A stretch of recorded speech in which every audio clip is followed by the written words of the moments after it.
At the end of the passageway, at the top of the house where his bedroom was situated, there was no disused bathroom.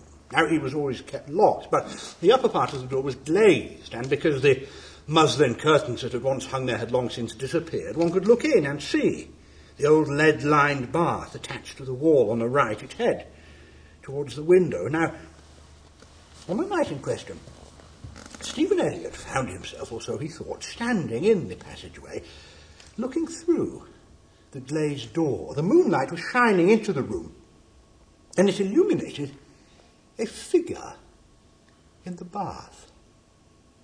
Now, what Stephen described as having seen that night, it recalls to me very strongly what I once beheld myself in the famous vaults of St. Meacon's Church in Dublin, which have the horrid property of preserving corpses from decay.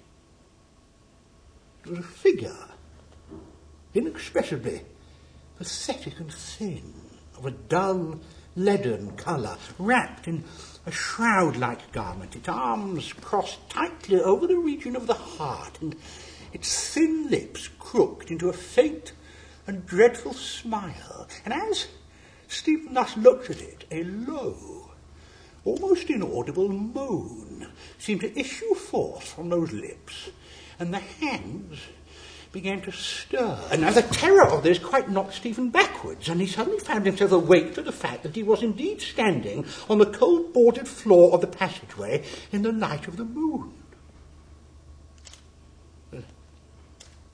With a courage that I do not think can be common among boys of his age, he went to the bathroom door to see if the figure of his dream were actually there. But of course it wasn't. So he went to bed.